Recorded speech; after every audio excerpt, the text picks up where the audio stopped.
Hello, welcome back. If you're new here, my name is Douglas Johnson. I am a yoga teacher at the advanced 500-hour level. I'm also a musician, kirtan artist, amongst other things. And today I wanted to talk a little bit about how a humble human is a happy human. Before I get into the talk today, however, I do want to thank the community that makes these talks possible. Those are my patrons on Patreon. So there's a community of people over there that make monthly donations that allow me to approach this as part of my job. So that's a huge help, and this wouldn't be possible without them. If you want to join that community, please check out the links below. You can also tip me one time if you like a particular video. And there are some links to my shop that I created with my good friend. And by buying merch, you also support this work. Okay, so a humble human is a happy human. This is my experience. And this really shouldn't be that hard, because the reality is that we don't know what we don't know as human beings. And the reality is there's much more we don't know than we do know. That's just a fact. That's a scientific fact. So scientists estimate that we can study and measure about 4% of what we know is out there. 96% of what is out there is something called dark matter or dark energy. And this is something that we know it's there because of its effect on matter and things that we can measure, but we can't see it, we can't smell it, we can't taste it, can't touch it, can't measure it in any way. So, very mysterious, isn't it? Well, this is the reality we live in as human beings. And, you know, whether that humbles you or not, I don't know. But I think it should. It humbles me anyway. And why is that important? Well, because like gratitude, I find humility is really helpful in my own happiness, in maintaining my own happiness, my own well-being. So if I think I know what truth is, if I think I know what justice is if I think I know right from wrong, if I think I know how I should be treated, if I think really I know anything, then I'm setting myself up for disappointment. I'm setting myself up for situations where the world doesn't go the way I think that it should. And I think if we are self-aware and we're honest, we need those two qualities, then we can admit that much of our life is disappointing in terms of our wants and expectations and maybe what we think, the way we think things should be. So what's interesting about a human being is they can believe whatever they want to believe. I can believe that the sun shouldn't rise in the morning, and yet it does. I can believe that humans should treat one another with kindness and be fair to one another. And yet, that may not be the reality of how humans treat one another. And this is why I'm such a fan of the way that Byron Katie teaches, who's someone I've mentioned quite a lot recently. For whatever reason, it's not like I've been reading any of her books, but for whatever reason with these topics lately, her style of teaching really resonates. And so she always asks or says that she's a lover of reality, even when reality is in such a way that maybe she'd prefer that it isn't. She always defers to the way it is. So when people are doing the work with her and they say, well, parents shouldn't abuse their children, and then she'll say, well, what is the reality? And the reality is some parents do abuse their children. And she'll do that with any topic, any subject. It really doesn't matter. She'll never take the side of, oh yeah, you're right. You know, so we should just be indignant and upset and livid about the way things are. And I think this is the key to her finding her enlightenment, her happiness, and what I'm finding with humility. When we let go of these shoulds, these ideas that people should do this, or I should have this, or they should behave in this way, when we let go of that, there is a lightness that comes into our experience. There is a freedom that comes with that. And it's really powerful. I have to say, it really, really can be life-changing, because I think most of us aren't raised to be humble. We're raised to constantly judge and try and figure out right from wrong, and judge ourselves, judge other people. And when we do that, it puts on a kind of a blinder, and it gives us a certain perspective. And at least personally, I find that perspective does not make me happy. It, in a sense, puts me above reality, above the world, above God, if you will. And I'm saying, I know better. I know better than how reality is playing out. Another quote from Byron Katie is, how do you know God's will? Whatever's happening. Again, it's interesting how certain groups will say that God is almighty, all-powerful, and yet then they'll say, well, we have free will, so we can go against God's will. But that doesn't make any sense. If God's will is for us to have free will, then that is the highest good that possibly can be, whatever we do with it.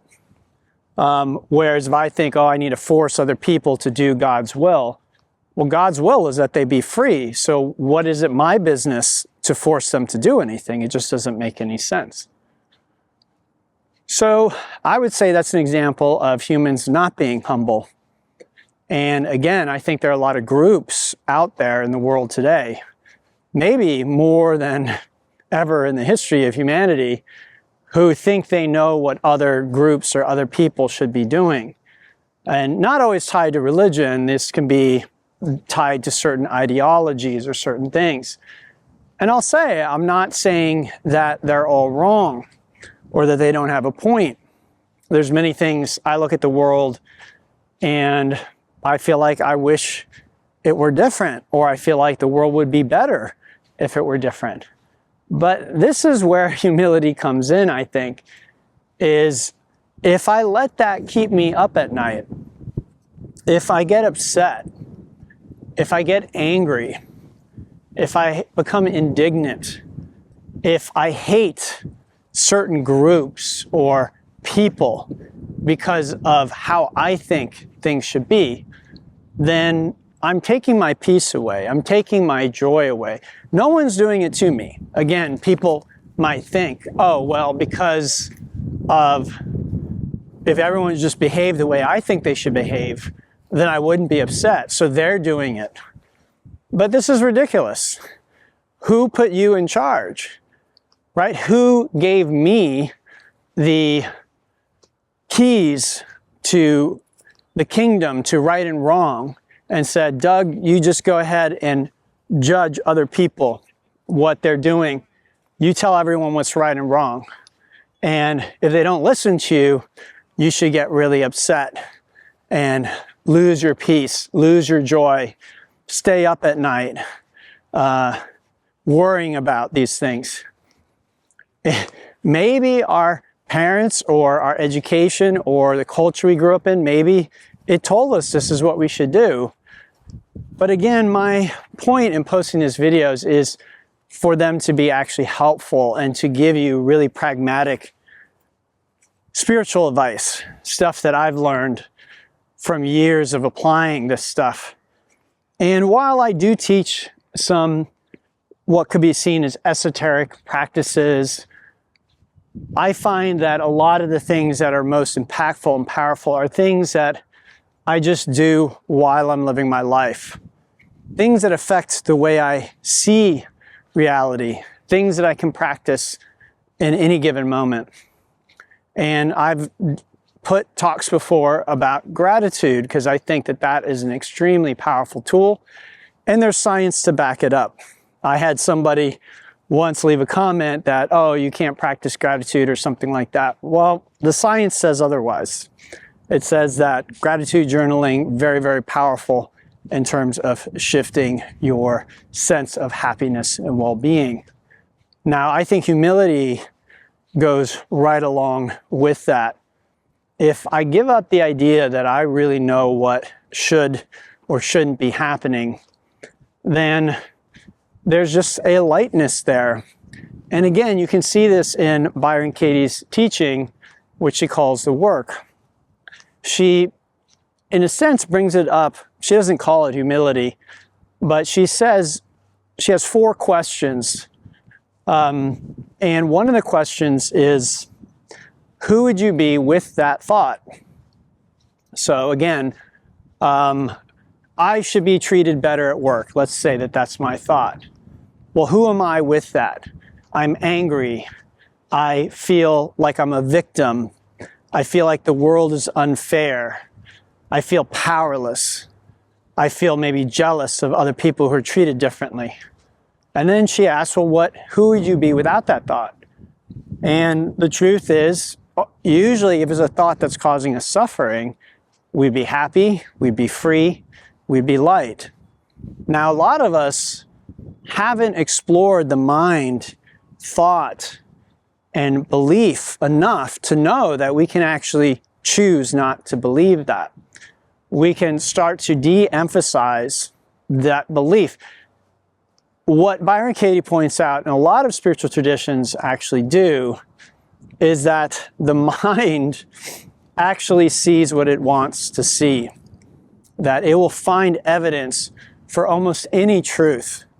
And this is the scary thing about our mind, but it's also a very powerful thing about our mind. So if the thought is planted in my head that I am unworthy, and I, in a sense, believe that thought, if I take delivery of that and I start looking for evidence of it, I will find evidence of it. You could say that reality is like almost any truth could be argued for or believed. So if I take a thought and I say, oh, okay, I'm going to start looking for evidence of that, you could say I'm going to find evidence of that, guaranteed. And so this is how it is with our thoughts. When we understand this, it gives us a lot of power because we can start to de-emphasize and stop looking for evidence of things that would make us unhappy or miserable. And we can start looking for evidence of things that we want to experience or we want to be true. But this is a little bit of a different point. It gets a bit into manifestation, which is something I've been very much interested in. But today's talk is not strictly about manifestation, although I think letting go of our beliefs in this way can be a very powerful tool that one uses to manifest, because a lot of the difficulty we have with manifesting things is in what we believe to be true or not true, what we believe to be possible and not possible. So what if the truth was we really have no idea what is possible and what's not possible? Again, to go back to the science of it, 96% of what is out there, we have no way of measuring, we have no way of understanding or studying. It's a complete mystery. And finding humility, that can make us humble, okay? But for some people, maybe scientific facts aren't that interesting or motivating to them. So I find other people can find humility in belief in God. The idea that there is a being who created everything, and that this being is quite mysterious to us. We might find ways of communing with this being, or perhaps feeling like we are in touch with this being, but I think the truth is, if most people are honest, and I don't think that everybody is, we just have to admit that it's quite a mysterious thing. Again, quite a humbling thing. Another way that we find humility that shows up in manifestation is maybe the recognition of the power of the unconscious. And there are many techniques in manifestation that really help us step out of our egoic sense of self. So again, I think the one way of describing the egoic self is it's this sense that I know myself. I know what I am. I know what I am capable of. I know where I came from. I know where I'm going. And this can be very depressing because many of us may look at our situation in life and be like, well, I'm not where I want to be. Things are not going the way that I would like them to go. And if we believe that all the power rests on us, which is what I'd say the vast majority of modern educated people believe, then it can be overwhelming. And this is, to me, the opposite of humility, because again, we're saying we know everything. We know what we're capable of. We know what the world is. We know what the future will be. And the truth is, nobody knows that. Again, we might be somewhat good at predicting certain things, but I don't know about you, but I've had experiences in my life that I could not have seen coming. And again, I think if you are self-aware and you're honest, then you've had your fair share of those experiences. So, in a sense, humility takes us out of the ego perspective, which is, I know what's going on here. I know what's best. I know what should happen. And as I've already alluded to, for many people, it's actually a very dark place. I'd say probably for most, actually.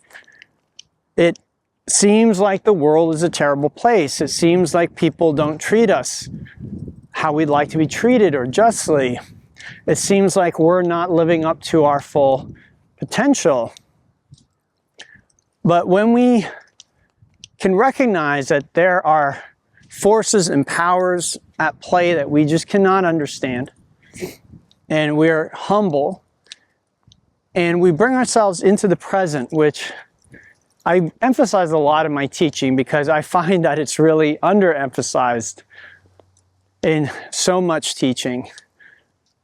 Even in teaching which talks about the present moment, I find that it's still not quite, to my mind, talked about in an effective way. So when we're really in the moment, we let go of the future and the past. When we're in humility, when I don't know what's the next thing that should happen. When I just have the task at hand, which right now is walking and filming this video, and I'm not worried about how many views it's going to get, or who's going to like it or not like it, any of those things. I'm just in the moment, and I'm giving my all, which is another thing that I teach. And again, everything I teach is something that I use. So these are things I found helpful, and that's why I share them. They aren't meant as a sort of finger wagging, you should do this kind of thing. It really is, hey, I found this thing. I think it might help you. So that's something I use in my own life. And humility, gratitude, are things as well, and I find them very, very helpful for bringing happiness, bringing peace, bringing joy into my life. Because if I look at things and I think I know what's possible and I think I have to do it, again, it's a pretty big burden when I believe I am the only force. And this might sound somewhat contradictory to some law of assumption teaching where they talk about everyone is you pushed out and you are God. But I don't actually think that it is. I think when these teachings are understood in the right way, the egoic part of ourself learns to be humble. It learns to recognize its limitations. Even if, in the end, we are, you could say, God, or we're not separate from God, or God and we are one, however you want to think about it.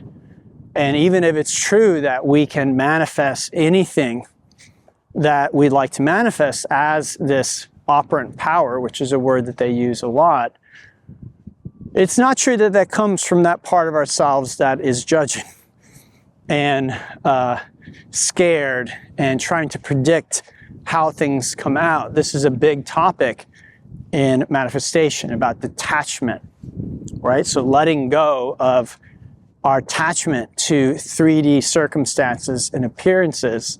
Faith is a big topic in these circles.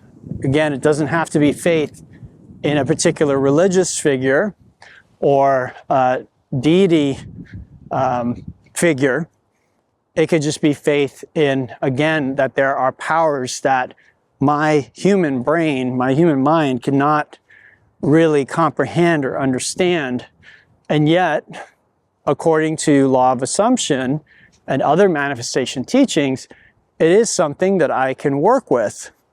I'd say this is also the assumption of most religious teachings and religious wisdom traditions, is that yes, there is a force, life force or spirit or God, whatever you want to call it, that is at play here.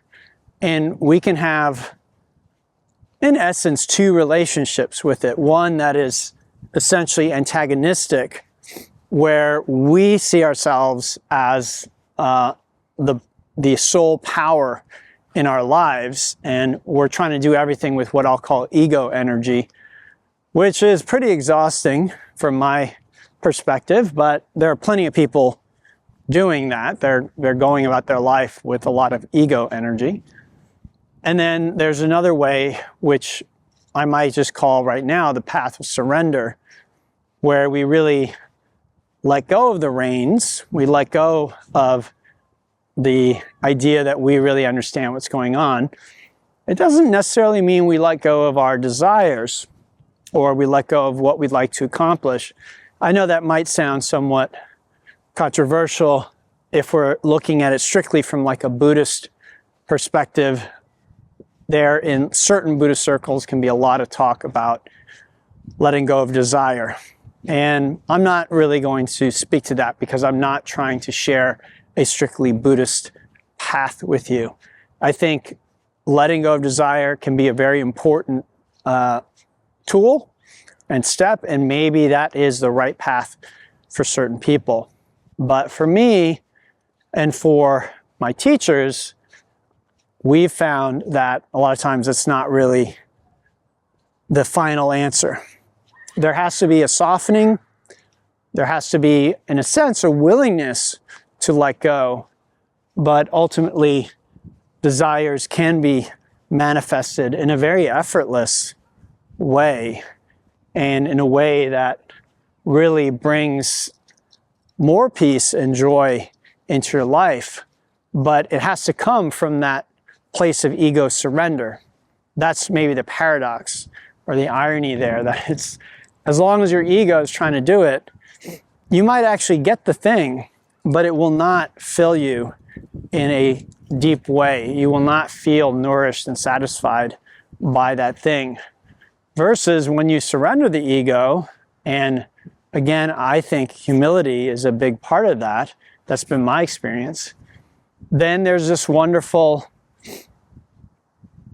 feeling when our desires are fulfilled. It's almost like a surprise. Although I think people who get really good with manifestation techniques, they'll say that, you know, in a certain sense, they're expecting things to go their way. In a sense, they're not surprised.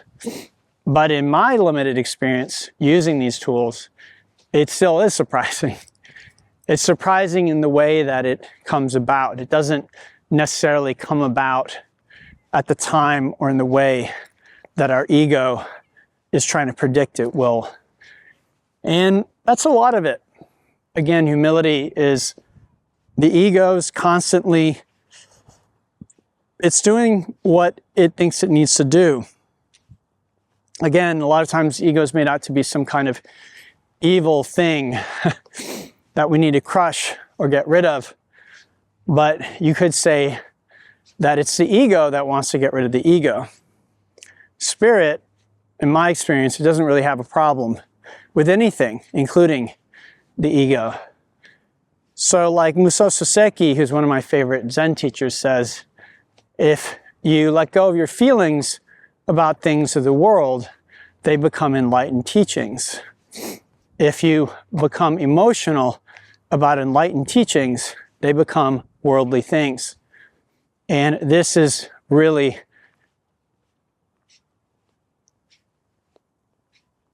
relevant to what we're talking about. That if I get emotional about Buddhism, about spirituality, about sinners, evildoers, people with different ideas, different faith, people who don't have any faith, people who are not spiritually awake. If I get emotional about these things, they're actually dragging me down into the world and into the ego. They're strengthening the ego because the ego is a false sense of separation. The ego can be described as like a big no. It loves saying no to things. No, not that. No, that's wrong. No, you shouldn't do that. And so when we let go of that, what he's saying in the first part of that quote, when I forget my feelings about things of the world, they become enlightened teachings. Again, this is yes. And in my experience, a feeling spirit move through me and seeing through its eyes, it's a big yes. It's a big, fat yes to everything. And again, from an egoic, limited human perspective, we want to say, how could that possibly be? The world is so ugly and disgusting, and there's so much wrong, there's so much evil, and there are bad people, and there's sinners, and there are people who are not spiritually awake. There's no way that spirit would say yes to that. And yet that is my experience, and it's the experience of others. Clearly, this teacher is pointing to that same thing. If I forget my feelings about things of the world, they become enlightened teachings. We're starting to see things more from the eyes of the divine. You could say God created the world and said that it was good. We might think that God has changed his mind, but we don't necessarily know that that's actually true. We have changed our mind. We believe in these things. It's not necessarily so of divinity, or even we could say our higher self, our true nature. Because my experience of this is, again, it's a big, fat yes. It's a lot of love.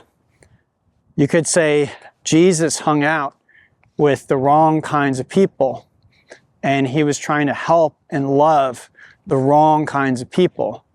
That's not what I see a lot of happening in today's world, where there's a lot of, again, judgment and hatred happening.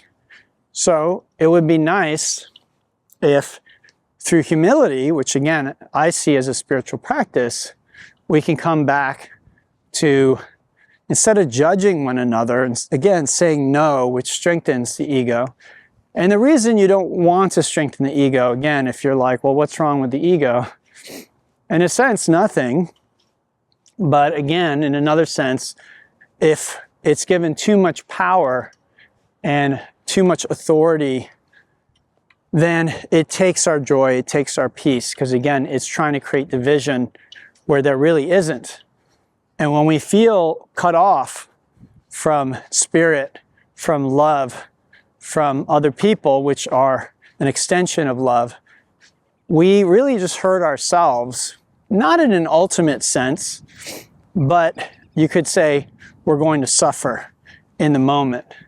And this brings me back to what I was saying earlier about the present moment and the emphasis on the present moment.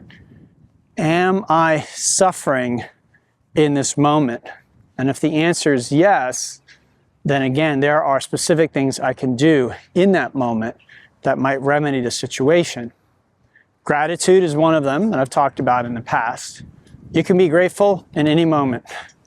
Any moment, you can find something to be grateful for, right? Think about something, if it were taken away, that you would miss, and the fact that you have it, you can be grateful for it. Like this beautiful day today. This is wonderful. What if in 50 years' time, there's so much pollution or something happens on the planet, there's a World War III or something, nuclear fallout, and it's not possible to walk around like this. This would be something I miss. So again, not taking things for granted is really the opposite, or not taking things for granted is how we can find gratitude. And then humility, again, is the fact, because it is a fact. I don't care who you are. The fact of the matter is there's more you don't know than you do know. That is a fact. That's not only a fact for you as an individual, of course, me as well, but it's also a fact for all of humanity. As much as we figure it out and as clever as we think we are, there's much more we don't know than we do know.